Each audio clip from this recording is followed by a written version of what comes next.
Hello বন্ধুরা, welcome back to Priyanka JoJo blog. তো office থেকে এসে একদম গাটা ধুয়ে আমি রেডি হয়ে গেছি একটা ড্রেস পরে, কারণ যাব আজকে বিয়ে বাড়িতে। আমাদের অফিসেরই একটা ছেলের আজকে বউ ভাতের ইনভাইট, তো তার বাড়িতে। আর সব থেকে মজার বিষয় কী বলো তো, এটা একদম আমার বাড়ির কাছে, মানে আমার বাড়ির গলি দিয়ে বেরোবো, রাস্তাটায় পড়বো, দিয়ে রাস্তাটার একটুখানি গিয়েই উল্টো দিকের গলিতে ওদের বাড়ি, ব্যাস আমাকে আর বেশি দূর যেতে হবে না। তার জন্যই আমার একটু আনন্দ। এইদিকে রেডি হচ্ছি, সাজছি, আর তার মধ্যে মা আমাকে দিয়ে গেল একটা পাউরুটি, তার মধ্যে একটু বিট লবণ আর গোলমরিচ দিয়ে, ভালো লাগছিল খেতে, অল্প একটু শেখা ছিল সেটা। আর এইদিকে দেখো আমি একদম রেডি হয়ে গেছি। হ্যাঁ, এইদিকে গরমের মধ্যে তো আমার ঘেমে টেমে অবস্থা খারাপ, বারবার মনে হচ্ছে ঘাম ঝরে পড়ছে। তারপরে আমি একদম ফাইনালি রেডি হয়ে আমার অফিসে সবার জন্য অপেক্ষা করছি যে ওরা কখন আমাকে ফোন করবে। তারপরে আমি যাব এবার। আজকে যেখানে যাচ্ছি বিয়ে বাড়িতে, অন্যান্য দিন তো রিয়া আমার সাথে থাকে, তো রিয়া আজকে যাবে না। আজকে সবার মধ্যে আমি একা একটা মেয়ে, একটু অসুবিধে হচ্ছিল, লজ্জা লাগছিল, মানে খুব একটা অসুবিধা হচ্ছিল তা নয়, কারণ আমি তো সারাদিন ওদের সাথে কাজ করি, কোনো অসুবিধা নাই। আর সবাই খুব ফ্রেন্ডলি। হ্যাঁ, মাঝে মাঝে ঝামেলা হয়, সেটা ঠিকই, এক জায়গায় কাজ করতে গেলে সেটা হবেই, কিন্তু এমনিতেই সবাই খুব ভালো, তাই খুব একটা অসুবিধা হবে না। কিন্তু তবুও একটু বিয়েবাড়িতে একটু যদি কেউ থাকতো সাথে ভালো লাগতো, মানে ধরি আরেকটা মেয়ে, তাহলে দুটো মেয়েতে একটু বেশি গল্প হতো। তো ও তো আর যাবে না, যাই হোক আমিও চলে গেলাম। এবার ওরা এসে গেছে, আমাকে ফোন করলো।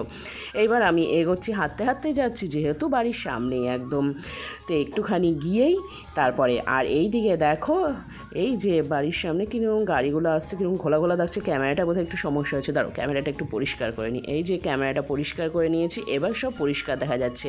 আর এই যে এই শিব মন্দির, যেই শিব মন্দিরে আমি রোজ আসি, আর এই দিকে চলে এসেছি বিয়ে বাড়ির গলিতে। আর এখানে গান বাজছে, তো এত গান যে দেওয়া যাবে না। এইদিকে গোটা রাস্তাটা টুনি দিয়ে সাজিয়েছে, কি ভালো লাগছে না দেখতে। আর এই যে চলে এসেছি এখানে, এখন ছবি তোলা চলছে এখানে, বর আর বউ দাঁড়িয়ে। তারপরে বেশ আমরা অনেকক্ষণ পোস্ট দিয়ে অনেক রকমের ছবি তুলে নিয়ে তারপর চলে আসলাম ডিরেক্ট খাওয়া দাওয়ার জায়গায়। তো এই দিকে দেখো মেনু কার্ডটা বেশ ছিমছাম মেনু, আর খুব সুন্দর ছিল। আর প্রথমেই বলে রাখি, খাওয়া দাওয়া কিন্তু বেশ ভালো ছিল। আর আমরা অফিসে যেখানেই খেতে যাই একসাথে সবাই খেতে বসি, তো সেই মতন এখানে খেতে বসে গিয়েছি। তো প্রথমেই প্লেট, টিস্যু আর জলের বোতল দিয়ে চলে গেছে। এবার টেটগুলো ধুয়ে নেব, তারপরে একে একে সব খাবার আসবে, আর তোমাদের সব দেখাতে থাকবো কী আসছে। তো এইদিকে তো তোমরা মেনু কার্ডটা দেখেইছো কী আছে। এবার আমার না একটা স্বভাব আছে জানো, মেনু কার্ডে আমার মতন হয়তো অনেকের আছে, খাবার যখন এক এক করে পরে মেনু কার্ডের দিকে তাকাই, হ্যাঁ এরপরে কী আসবে, এরপরে এটা আসবে।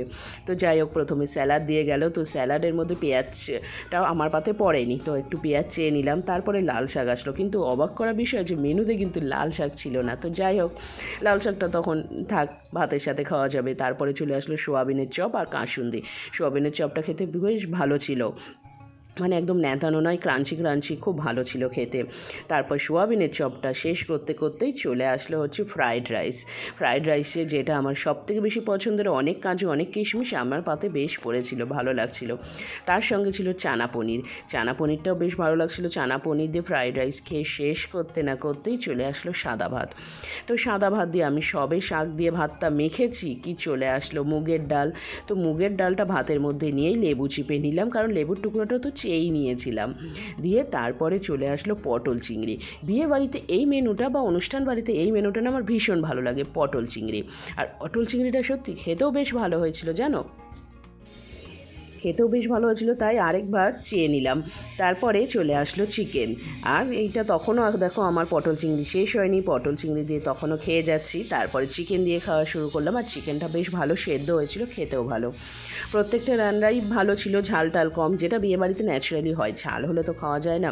তো চিকেনও আরেকবার চেয়ে নিলাম। তারপরে চাটনি এসেছিলো অবশ্য, যেটাতে আমার কোনো ইন্টারেস্ট নাই, আমি নিইনি। তারপরে চলে আসলো মিষ্টি দই। তারপরে ছিল কমলাভোগ, যেটা আমার একদমই ভালো লাগে না, তাই নিইনি। আর তারপরে রসগোল্লা, যেটা আমি খাই আর কি, নিয়ে নিলাম। তারপরে চলে আসলো হাত ধোয়ার জায়গা, মানে খাওয়া দাওয়ার কোর্স কমপ্লিট, এবার হাত টাত ধোও, দিয়ে যাও গোটাও বাড়ি যাও। তার জন্য হাত টাত ধুয়ে এইদিকে আমি রেডি হয়ে চলে আসলাম। তারপর একটুখানি বর আর বউয়ের সাথে দেখা করে চলে গেলাম আমি বাড়ি। আর বাড়িতে গিয়ে এখানে রেডি হয়ে বসে আছি, বিছানা করব, ঘুম পারবো। তাহলে আজকের মতন টাটা, তোমাদের সাথে আবার দেখা হবে আগামীকাল।